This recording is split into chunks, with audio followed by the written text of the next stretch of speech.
Well, hello and welcome to Junk to Jewels podcast with Georgette Beck. Today we're going to talk about lifestyle, having a home, how we feel in a home, tied to who we are as a person. So first off, my book is published. This was a heart dream that the seed started in 1997, and here we are. So Junk to Jewels, A Journey from Brokenness and Despair to Beauty and Delight is found on Amazon. You can buy the hard copy, an ebook, or an audiobook, however you like to do your reading and learning. If you write a review on Amazon, let me know, because I'd love to receive the feedback. Thank you so much. I'm glad to be here today. I'm a reader, I'm a learner, and throughout this podcast series, I'm going to bring a lot of different books to your attention. For me, reading shaped me. They say that you become what you read, and this is true. I have been reading since I was a little girl, and I give my mom thanks. We lost mom in 2017, and I miss her every day. And she was the reader in our family, and she would bring her all her kids to the bookstores, to the libraries. And so for your mamas out there, bring your kids to the library and the bookstore.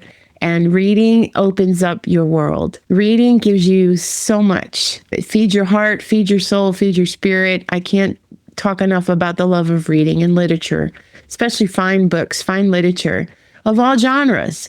When I was little, I read Trixie Belden.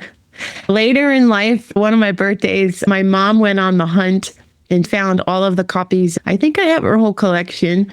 So yeah, love of literature. But the books give you places to dream about, imagine, give you ideas, and enlarge your perspective, worldwide views. It's important. Plus, it helps you learn how to read, learn how to write, learn how to communicate. It helps you understand life in a greater way. So I'm definitely passionate about education and reading. My mom came from an environment that had abuse, mental, physical, emotional. She was not loved from her own mother for a lot of reasons. I think her own mother went through depression and later in life shared that she never liked herself. She didn't like my mom because my mom was named after her. Her environment was rough. My mom made a home for us kids and the family. The home was always clean and beautiful. She did our clothes. She dressed us up for school, all the holidays. She did the best. My sister and I, all our siblings, we joke like, on Easter morning, we would wake up and there'd be this giant basket at the foot of our bed. And she thought of everything: the chocolate, the jump rope, Jack's toys, bubbles, and of course, a plush bunny rabbit, a chicken, a chickie.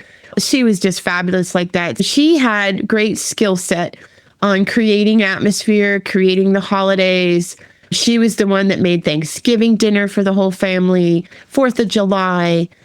My mom knew how to do that somehow. She brought that forward to her own family. Later in life, she struggled a bit and things started to change and she struggled during her days. But I would always see her at her Bible reading. And that's another thing she passed on was her love of God and faith. And that actually saved our family when my mom and dad went through separations. It was God who brought them back together and they remarried in the church. A year after high school, I did not go to university as planned, and I write about it in my book, Junk to Jewels. I was too afraid to leave a relationship. I was in a relationship with my boyfriend. I met him before I was 16 in the church, so I thought it was a God thing. I did not go to university. I was going to go to Oral Roberts University, was all registered, and I planned on it. I just couldn't leave. So a year later, I married instead. I found out that's what our family did. I tried to make a home with the best I knew how. I decorated and made it lovely, tried to cook dinners.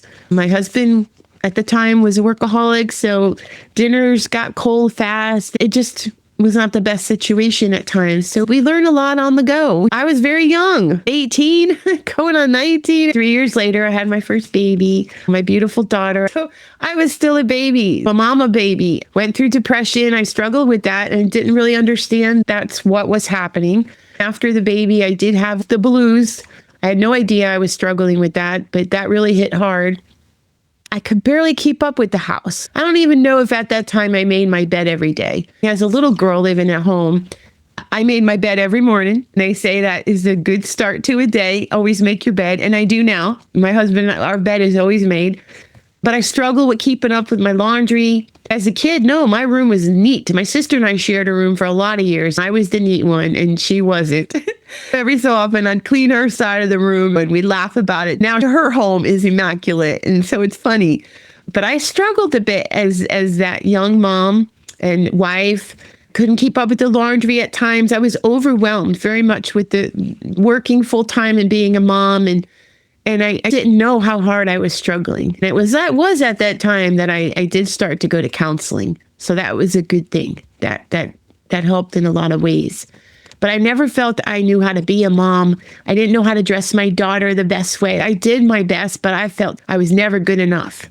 I could never do it the way I saw other mothers and other families doing their children and their homes. So I would always be embarrassed to have people over. I did have some friends over once in a while that I felt comfortable and safe with. That's the thing, freedom from judgment. I grew up in a very critical environment. You just didn't express yourself fully. I definitely was on that surface level with folks at first. People pleasing. I wanted people to like me desperately no matter what. Can you relate?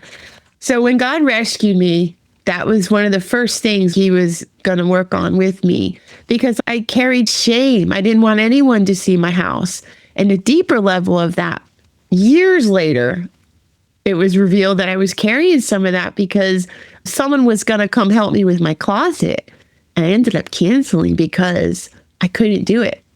I felt such shame and I thought I was healed from all of that. I was so embarrassed. I didn't want someone to see my closet. Maybe they would judge me and think she's messy. Plus, I think it was tied to the body shame that may still have been lingering. Healing takes a while. So give yourself grace. Trust the process, but give yourself grace because it is in layers. I did not do that appointment then, but God has a way. He keeps bringing it around. He lovingly touches the area. During the rescue year, my church family became a family and people would just come over. And I was okay with that. I started to be seen and be okay being seen. People were loving, not judgy. And I was taken into their inner circles and people invited me into their homes. And I got to see how they did life and how they did their home. I learned a lot. And then I took it back to my own home. My bed was made every day. I remember I put pretty pillows on it. My closet was the worst. Clean laundry would probably pile up. Dirty laundry too until we did laundry. I didn't always put the clean clothes away. They would stay in a pile in my closet. The home started to be decorated and neat and I would put up pictures of art. I started to know I loved art at that time. But I have to tell you, books made a difference for me. And I'm going to share some of my favorites that spoke to the home front and how I felt about myself in my space. And yeah, lifestyle having to do with your self-esteem and shame. And shame is not something we're going to keep ever. So we put the light on it, love on it, and get to the root of it. And God did that with me. So let's talk about that. I was walking through Barnes & Noble one time, and I talk about this a lot, but I discovered him at Barnes & Noble. That's still my favorite thing to do in the world, is stroll Barnes & Noble, a real bookstore in person, because books speak to me. And so whatever is your language, go to those places and let things speak to you. God moved us from Connecticut to Florida. My husband and I were still together, but the marriage was over. It was broken, and I was praying for a miracle. I came across this in February of 1998. We came to Florida in June of 97. So it wasn't happening. The marriage just wasn't going to be saved. I came across this book. He's known as the painter of light. And you open up the book, and he's so talented. This book is Simpler Times. Let me look at the publishing date. It was with Anne Christian Buchanan and Harvest House Publisher. They published this book in 1996. Oh my gosh. It's the simple things of life that make living worthwhile. The sweet fundamental things such as love and duty, work and rest, and living close to nature. Laura Ingalls Wilder is a quote on his very first page. I was drawn in from page one, and I saw the beauty. Now, my heart was broken. I was sad. I was grieving the loss of what I knew as family, love, romance. I was scared. I was depressed. I had no idea what was going to happen in my life for me and my daughter as a single mom. And he talks about his love of his wife and the family and the home. And the tears just started to pour down my face. I was sitting at a table in Barnes and Noble in a corner. They had tables spread out. And I was just crying to God. I was like, oh my gosh, home, a sweet haven of peace, an oasis, a lovely environment. You felt beautiful. You felt special. There was love and romance and acceptance and beauty. Oh my gosh, the beauty. I was just going page by page, looking at all his gorgeous prints and pictures. And it is only with the heart that one can see rightly what is essential, is invisible to the eye.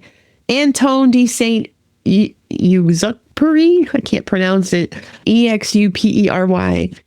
But it was such beauty with the literature, how he wrote it, how he described goals and being a team and a marriage. Thus, simply as a little child, we learn a home is made from love, warm as the golden hearth fire on the floor.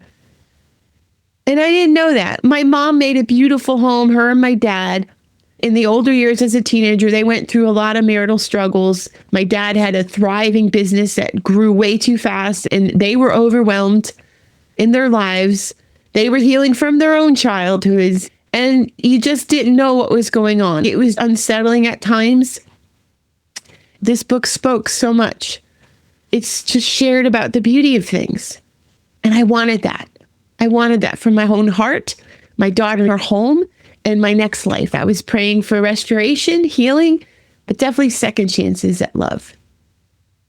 And that's the foundation of it all. Faith, God, prayer, spiritual things. That's the strong foundation. And you both love God together. Like you both prayed together. You go to church together. You make a home together. It's a partnership. And that was lacking. Here's another quote by an author unknown. Home is where the heart is, the soul's bright guiding star. Home is where real love is, where our own dear ones are. Home means someone waiting to give a welcome smile.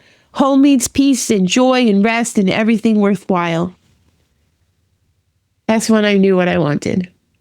I wanted home to include love and to be valued. And I did not experience that.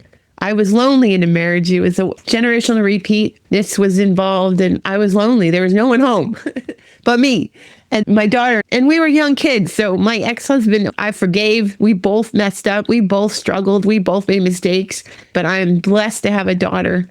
And I know he's probably very glad that he has a daughter too and our grandbaby. So we're both very blessed. It was a mistake, but it was beautiful. It turned into a blessing. So God restored in so many ways, but this was the first book that spoke to my heart about what I did not realize. And I wanted that start. Now, I didn't know how to go about it, but through the years, books will come at different times.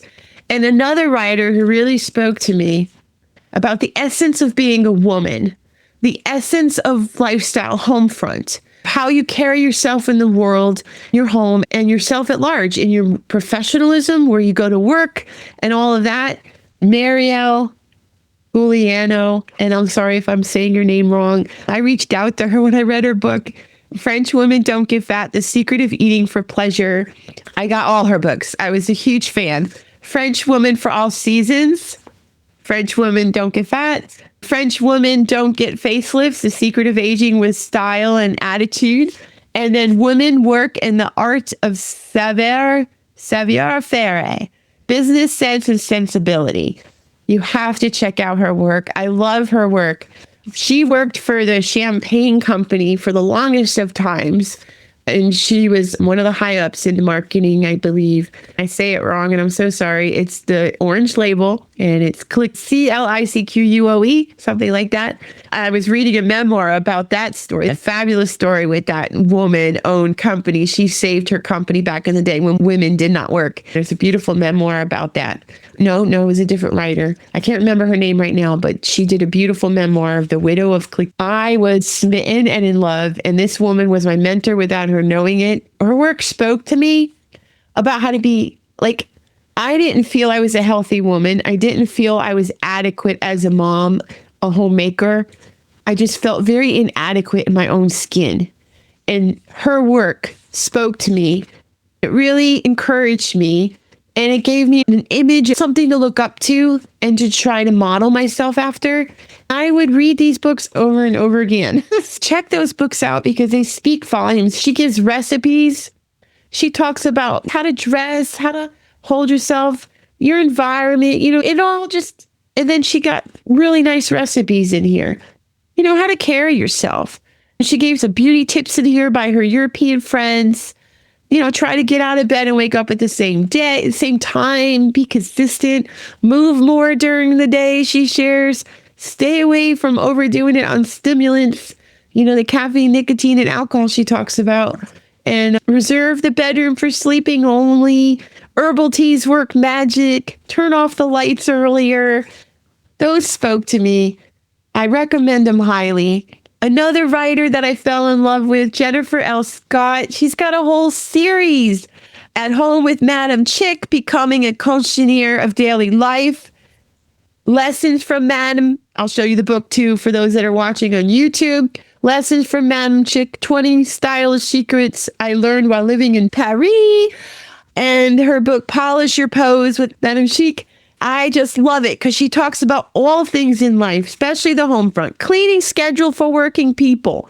Let's see if I have some of the pages folded. I've folded so many. Oh my gosh. She's got a page here of powerful affirmations, and I'm so still into affirmations and quotes. I am vibrant, healthy, and full of energy. My beauty is radiant. I am a calm and patient parent. Today I will relish the small things. Today I will make my home beautiful. I choose to eat healthful foods today. My home is a sanctuary. I can remain effortlessly in the present moment. My creativity is inspiring. I can get through any situation with grace. No matter what happens today, I will cultivate inner peace. I can change the world. All is well. I love that. I just absolutely love it. I think this book came to me later in life, copyright 2014. I was into my second marriage at that time. We married in 2004. I met my now husband 2002, a God answered prayer. And that's also in the book of how we met. But I was still struggling those things. Not as much, but it was still there. And these spoke to me. She talks about grooming. Chic tips for working women getting ready. Pack your briefcase and tote the night before. Clear out any clutter while you're doing it. Lay out your clothes in the evening for the next day. Plan what you're going to have for breakfast the night before and set out the necessary ingredients.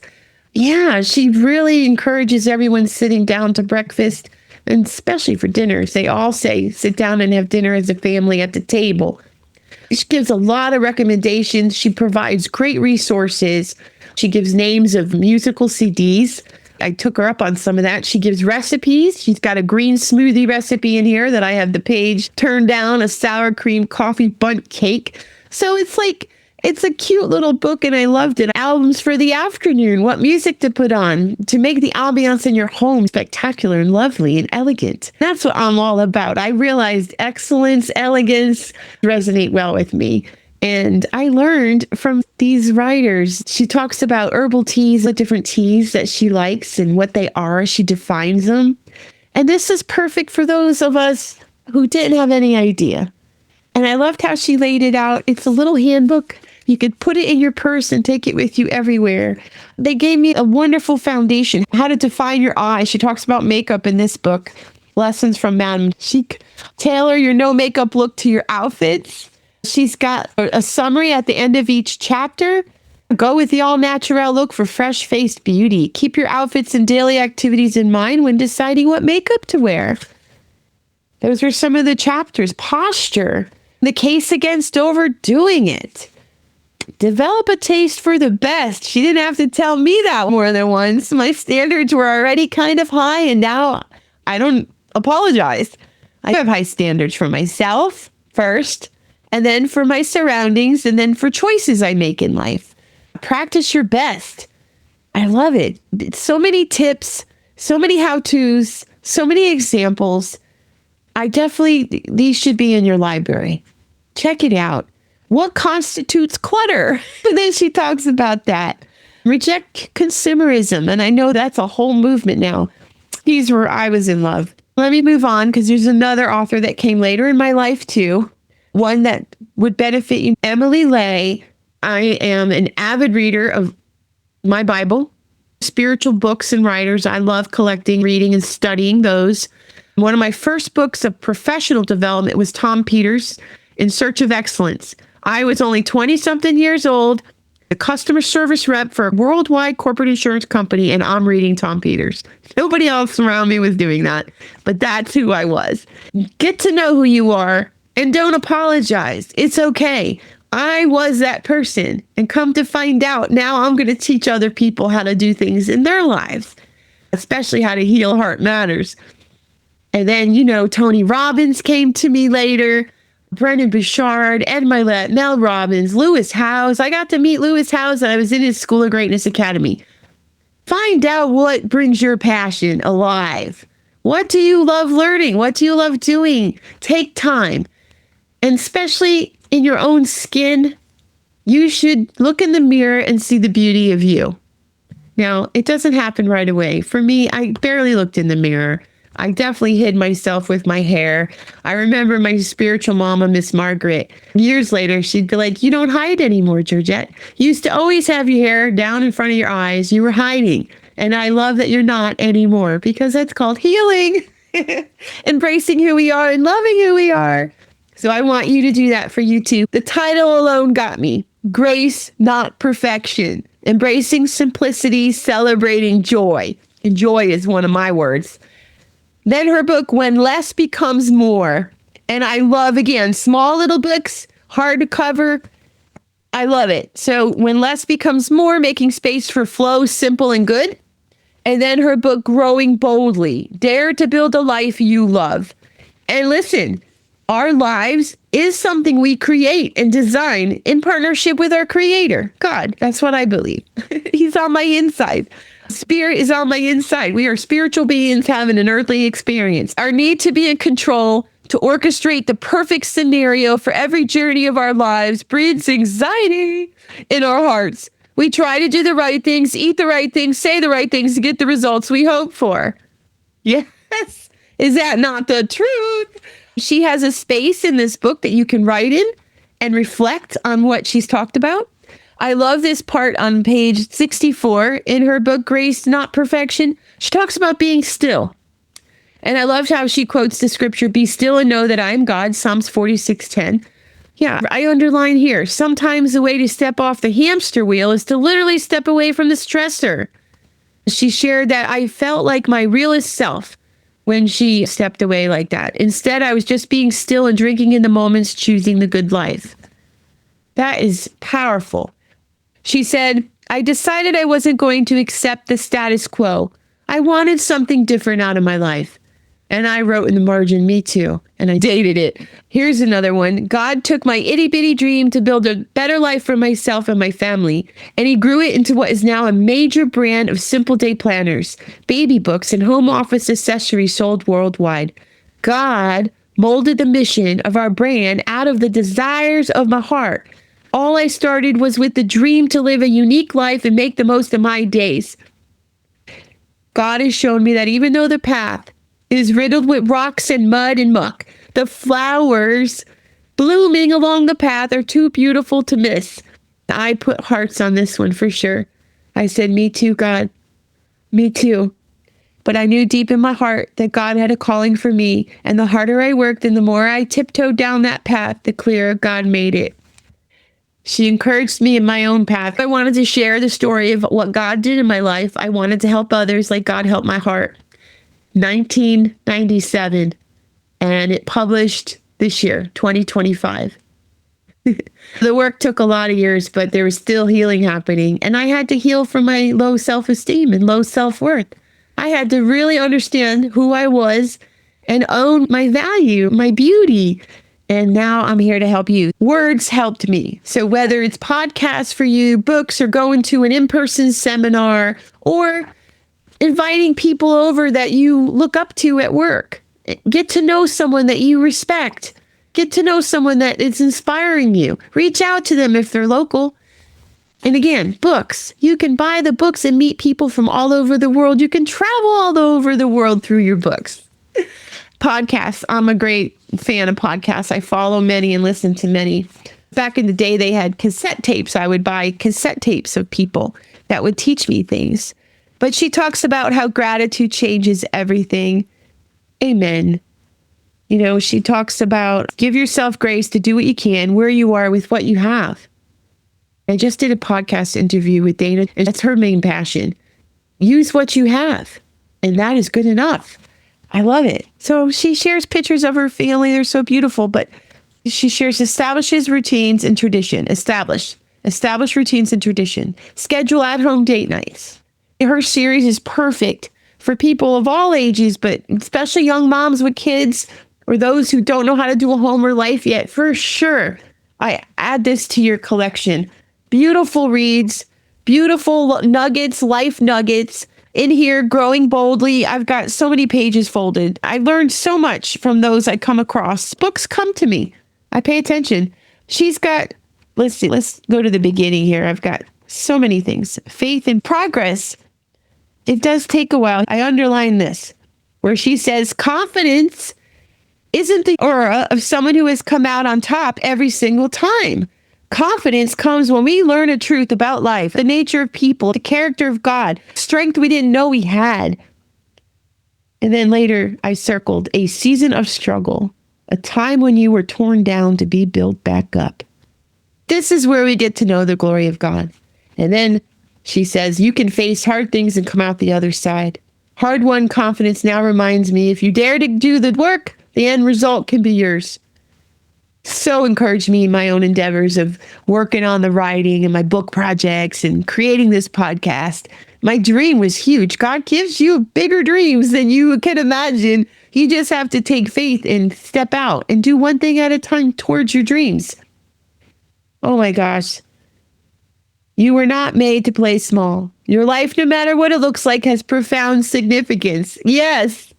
She says God won't let you down. You can trust him. You can also trust your gut. He's in there too. Absolutely. Then she said, go be effortlessly you. Get lost in those books you love. And I said, yes, ma'am. I sure am. You can achieve all the stuff that's in your heart. I love it. And guess what?